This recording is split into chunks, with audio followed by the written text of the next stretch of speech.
حضرت عمر فاروق اعظم رضی اللہ تعالیٰ عنہ کے پاس ایک فیصلہ آیا۔ حضرت عمر رضی اللہ تعالیٰ عنہ نے وہ فیصلہ کیا، اور وہ اس بات کا فیصلہ تھا، ایک خاتون تھی، اس نے الزام لگایا تھا، ایک لڑکے پر الزام لگایا تھا کہ اس نے اس کے ساتھ زنا کیا۔ تو حضرت فاروق اعظم رضی اللہ تعالیٰ عنہ نے ساری باتیں سننے کے بعد یہ حکم دے دیا کہ اس لڑکے کو 80 کوڑے مارے جائیں۔ تو اس کو وہ لوگ لے کے جانے لگے، اس کو سزا دینے کے لیے سزا والے سپاہی لے کے جانے لگے۔ تو وہ چیخ چیخ کے کہتا تھا کہ میں بے قصور ہوں، میں بے گناہ ہوں، مجھے چھوڑ دو، میں بے قصور ہوں۔ اور جانتے ہو وہ لڑکا کون تھا؟ جس نے الزام لگایا تھا اس لڑکے پر، وہ عورت، وہ خاتون اس لڑکے کی ماں تھی۔ یعنی ماں نے اپنے بیٹے پر الزام لگایا، اللہ اکبر، کہ میرے بیٹے نے میرے ساتھ زیادتی کی ہے۔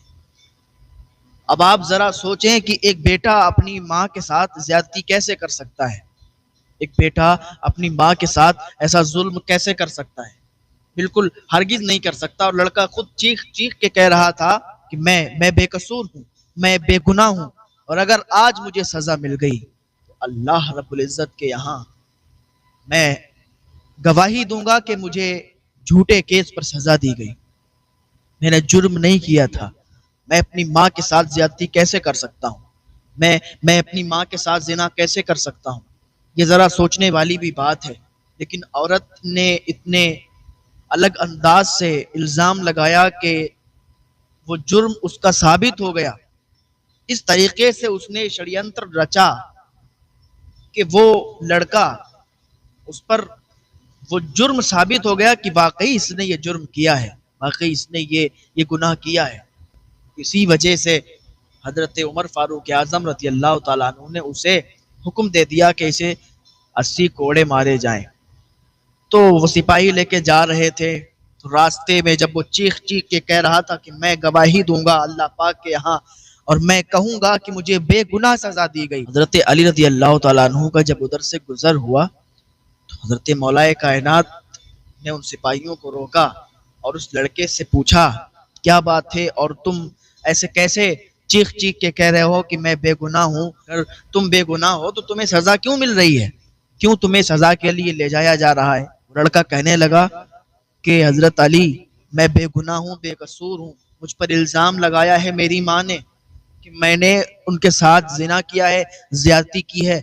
حضرت علی رضی اللہ تعالیٰ عنہ سے وہ کہنے لگا کہ حضور ذرا آپ سوچیں، کیا کوئی بیٹا اپنی ماں کے ساتھ زیادتی کر سکتا ہے؟ زیادتی کرنا تو ایک الگ بات ہے، سوچ بھی نہیں سکتا ایسا کون بیٹا ہوگا جو ایسا جرم کرے گا؟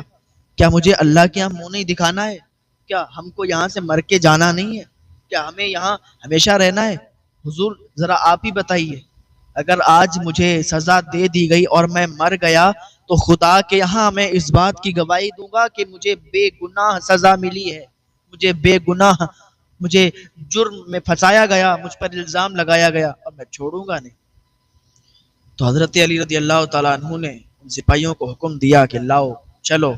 حضرت علی رضی اللہ تعالیٰ عنہ لے گئے اس کو، اور پھر اس کو سامنے کھڑا کیا جہاں پر آپ فیصلے سنایا کرتے تھے، تو وہاں پر جہاں پر آپ کے پاس لوگ مسئلے لایا کرتے تھے، آپ حل کیا کرتے تھے، تو یہ مسئلہ حل کرنے کے لیے بھی آپ گئے۔ حضرت علی رضی اللہ تعالیٰ عنہ بیٹھ گئے، وہ کھڑے ہیں، سپاہی اس کو لے کر وہ کھڑا ہوا ہے لڑکا۔ حضرت علی رضی اللہ تعالیٰ عنہ نے فرمایا کہ جاؤ اس کی ماں، جس نے اس پر الزام لگایا ہے کہ اس نے زیادتی کی ہے، تو اس کی ماں کو بلا کے لاؤ۔ سپاہی گئے، اس کی ماں کو لائے، اس کی ماں ایک طرف کھڑی ہو گئی، یہ لڑکا ایک طرف کھڑا ہو گیا۔ اب حضرت علی رضی اللہ تعالیٰ عنہ نے فرمایا کہ تمہارا بیٹا ہے؟ اس نے کہا یہ میرا بیٹا نہیں ہے، اپنے بیٹے کا انکار کر دیا، کیونکہ وہ اپنے بیٹے کو مانتی نہیں تھی کہ یہ میرا بیٹا ہے، حالانکہ وہ اس کا بیٹا تھا۔ کہا یہ میرا بیٹا نہیں، سچ میں تمہارا بیٹا نہیں ہے؟ کہا حضور میرا بیٹا نہیں ہے یہ، اور اس نے تو میرے ساتھ زیادتی کی ہے، جس کی میں نے حضرت فاروق اعظم رضی اللہ تعالیٰ عنہ کے دربار میں شکایت کی ہے کہ جس کی وجہ سے یہ آج سزا کاٹنے کے لیے جا رہا تھا، تو آپ لے آئے۔ اب حضور اس کو سزا دینے کے لیے بھیج دیں۔ اس کو 80 کوڑے مروائے جائیں، اور یہ زانی ہے اور اس نے زنا کیا ہے، تو آپ اس کو سزا دیں۔ حضرت مولا علی رضی اللہ تعالیٰ عنہ نے فرمایا کہ ٹھیک ہے، تم ایگری ہو اس بات پر کہ تم اس کی ماں نہیں ہو؟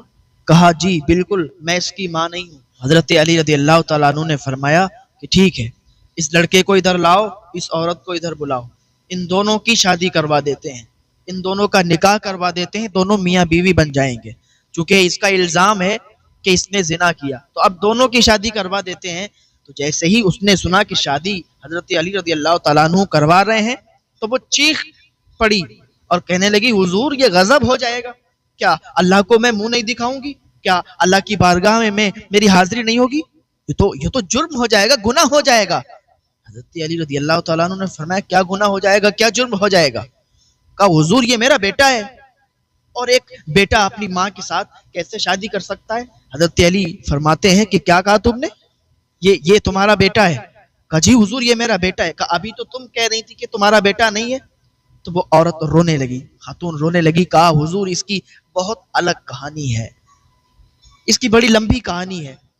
حضرت علی رضی اللہ تعالیٰ عنہ نے فرمایا بتاؤ کیا کہانی ہے؟ کہا حضور میری شادی ہوئی تھی، میرا شوہر بہت مالدار تھا، بہت زیادہ زمیندار تھا، نوکر چاکر غلام سب ہمارے یہاں کام کرتے تھے، اور بہت اچھا کاروبار چلتا تھا، شہر میں اس کی ٹکر کا کوئی تھا نہیں۔ تو میری شادی اس کے ساتھ ہو گئی۔ جب اس کے ساتھ شادی ہوئی تو اب میرے جو بھائی تھے ان کی نظر میرے شوہر کے دولت پر پڑی، اور ان کی نظر یہ تھی کہ جلدی سے ان کا انتقال ہو جائے اور ان کی جو دولت ہے، ان کا جو مال ہے، جو پیسے ہیں، جو بھی کاروبار ہے، یہ خود ہڑپ لیں۔ تو حضور میرے شوہر کا انتقال ہو گیا، شوہر کا انتقال ہو گیا، ادھر میرا بیٹا، اس کی بھی پیدائش ہو گئی تھی، جس پر آج میں نے الزام لگایا ہے یہ میرا بیٹا ہے، اور اس کی پیدائش ہو چکی تھی۔ اس کے بعد اس کے باپ کا انتقال ہو گیا، تو میرے بھائی میرے پاس آئے اور میرے بھائی کہنے لگے کہ بہن تیری جو دولت ہے، تیرے شوہر کا جو بھی مال ہے، وہ ہم لوگ اب آپس میں تقسیم کریں گے، اور اگر تو اس بچے کو پالے گی تو یہ بچہ بڑا ہو جائے گا تو یہ ساری جتنا بھی مال ہے، جتنی بھی دولت ہے، یہ سارے مال کا وارث تو یہ بن جائے گا، سارا مال تو اس کا ہو جائے گا، تو ہم کو تو پھر کچھ نہیں ملے گا۔ اور کہا حضور میرے بھائیوں نے مجھ پر دباؤ ڈالا کہ تو اپنے بیٹے کو کہیں اور چھوڑ کے آ جا، اگر تیرا بیٹا تیرے پاس رہے گا اور یہ جب جوان ہو جائے گا تو سارے مال کا حقدار یہ بن جائے گا اور ہمیں کچھ نہیں ملے گا۔ حضور میں تو اپنے بھائیوں کا میں نے کہنا مانا، کیونکہ انہوں نے مجھے دباؤ ڈالا کہ اگر تو ایسا نہیں کرے گی تو تیرے بیٹے کو بھی مار دیں گے اور تجھے بھی مار دیں گے، جتنا مال ہے یہ ہمارا ہو جائے گا، اس سے بہتر ہے کہ تو بچ جا، تجھے نہیں ماریں گے، تو ہماری بہن ہے، اس لڑکے کو تو کہیں ایسی جگہ چھوڑ دے کہ یہ مر جائے۔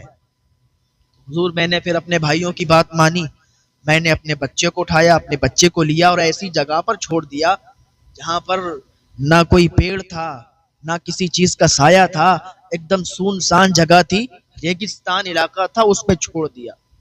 وہاں کوئی یارو مددگار نہیں تھا۔ میں نے اللہ کی بارگاہ میں دعا کی اے پروردگار میرے بیٹے کی حفاظت کرنا۔ جو اللہ کی بارگاہ میں دعا کر دے کہ یا اللہ میرے مال کی حفاظت کر یا میری اولاد کی حفاظت، جو اللہ پر چھوڑ دیتا ہے تو پھر اللہ تعالیٰ اس کی حفاظت کیا کرتا ہے۔ تو حضور میں نے اللہ کے سپرد اپنے بیٹے کو کر دیا تھا، تو میرا بیٹا مرا نہیں، میرا بیٹا ایک گاؤں میں ایک بوڑھی خاتون کے یہاں پلتا بڑھتا رہا، اس نے اس کو اٹھا لیا، اللہ تعالیٰ نے اس کی حفاظت کی، اور اللہ تعالیٰ نے اس خاتون کے ذہن میں ڈالا کہ اس جگہ جائے۔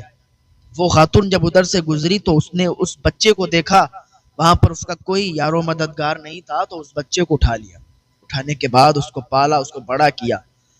تو اس کو اب میری یاد آتی تھی، وہ عورت کہنے لگی اس کو میری یاد آتی تھی، یہ جیسے ہی بڑا ہوتا گیا اس کو اب تمنا ہوئی کہ اپنی ماں کے پاس جائیں، اپنی ماں کو ڈھونڈیں، آخر میری ماں کیسی ہوں گی، کیا کرتی ہوں گی، آخر انہوں نے مجھے ایسے کیوں چھوڑ دیا، کیا ان کے سامنے دقت پریشانی آئی ہوگی۔ تو یہ ساری باتیں سوچ کر مجھے ڈھونڈنے کے لیے نکلا، اور ایک وقت ایسا آیا کہ اس نے مجھے ڈھونڈ لیا۔ جب یہ ہمارے پاس آ گیا تو ہمارے بھائیوں کو پتا چلا کہ میرا بیٹا لوٹ کے آ گیا ہے۔ میرے بھائیوں نے پھر مجھے دھمکی دی کہ اگر تو نے اسے یہاں سے نکالا نہیں ہم تجھے مار دیں گے، تو ایسا کر۔ تو میرے بھائیوں نے مجھے دھمکی دی تھی کہ تو سب سے اچھی بات یہ ہے کہ تو ایسا کر کہ اس کے اوپر زنا کا الزام لگا دے اور اس کو اپنا بیٹا مت تسلیم کرنا، جو بھی پوچھے تو یہ کہنا کہ یہ میرا بیٹا نہیں ہے، کیونکہ یہ تو کہے گا یہ میری ماں ہے، تو کہنا کہ یہ میرا بیٹا نہیں ہے، الزام لگا دے، زنا کا الزام لگے گا تو جب اس پر کوڑے پڑیں گے تو یہ مر جائے گا، قصہ ختم ہو جائے گا، مال ہمارا ہو جائے گا، اور بہن ہم تجھے ماریں گے نہیں، تو بس اتنا کام کر دے۔ تو ہم نے بھائیوں کے ڈر سے کہ بھائی مجھے مار نہ ڈالنے، اپنے بیٹے پر الزام لگا دیا۔ حضرت علی رضی اللہ تعالیٰ عنہ فرمانے لگے کہ تو نے اپنی جان کی ڈر سے اپنے بیٹے پر اتنا غلط الزام لگایا؟ تو وہ معافی مانگنے لگی کہ حضور مجھے معاف کر دیں۔ حضرت علی رضی اللہ تعالیٰ عنہ نے فرمایا کہ جاؤ، اب تم سے تمہارا کوئی مال نہیں چھین سکتا، اب تمہارے مال سے کوئی کچھ نہیں لے سکتا، جاؤ، یہ علی کا وعدہ ہے۔ حضرت علی رضی اللہ تعالیٰ عنہ کے دربار سے وہ دونوں ماں بیٹے نکل گئے، وہ ماں بیٹے اپنے گھر چلے گئے۔ اب یہ الزام بھی ہٹ گیا اور حضرت علی رضی اللہ تعالیٰ عنہ نے یہ فیصلہ کر دیا کہ اب اس کو کوڑے نہیں مارے جائیں کہ یہ بے گناہ ہے۔ یہ ماں بیٹے بچپن سے بچھڑے ہوئے تھے، تو آج یہ ماں بیٹے اب ایک ہو گئے ہیں، اپنے گھر پہ آرام سے رہ سکتے ہیں، اور اس عورت کی جو بھائی تھے ان کو سزا ملی۔ اب حضرت فاروق اعظم رضی اللہ تعالیٰ عنہ کو جب پتا چلا، سر پکڑ کر بیٹھ گئے اور کہنے لگے کہ آج اگر علی نہ ہوتے تو عمر ہلاک ہو جاتا، آج اگر علی نہ ہوتے تو عمر ہلاک ہو جاتا، بے گناہوں کو سزا مل جاتی، تو پھر عمر اللہ کے ہم منہ کیا دکھاتے۔